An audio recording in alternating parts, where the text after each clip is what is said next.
Football, mes chers, c'est un sport où l'on doit marquer plus de buts que son adversaire. À la fin du match, on ne regarde que le nombre de buts, rien de plus.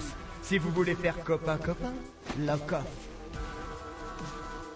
Mais qu'est-ce qu'il raconte? Il est malade, ce mec. Ce que vous dites est inadmissible. Retirez ça immédiatement. Le Japon est loin d'être un pays de losers. Il y a un tas de joueurs respectables en équipe nationale. On a grandi en les admirant, en les regardant se battre à 11 sur le terrain. C'est pour devenir comme eux qu'on est là. Vous avez tort. Ce que vous dites est absurde. Des joueurs respectables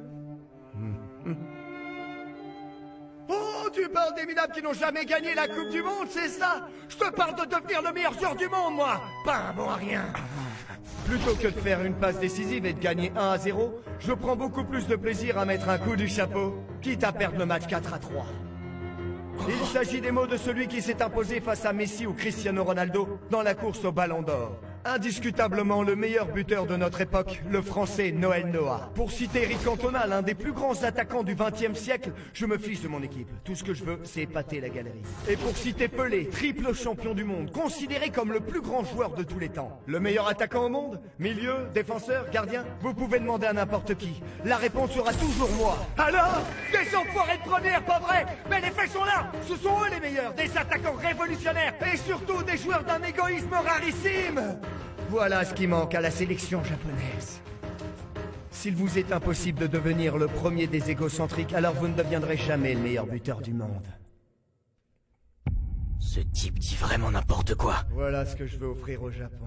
Un footballeur capable de remporter la Coupe du Monde. Il déraille complet, c'est sûr. Au-dessus des cadavres des 299 autres candidats se tiendra un seul et unique joueur. Le futur héros de la nation. C'est pas pour moi. J'ai jamais gagné aucune compétition. Fermez les yeux. Imaginez que vous êtes en finale de la Coupe du Monde. Vous êtes sur le terrain devant une foule de 80 000 spectateurs. Le score est de 0-0 et vous êtes dans les arrêts de jeu.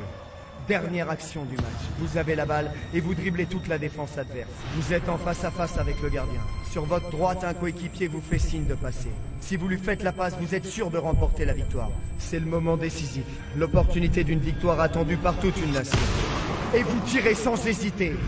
Seul un individu avec un égoïsme aussi démesuré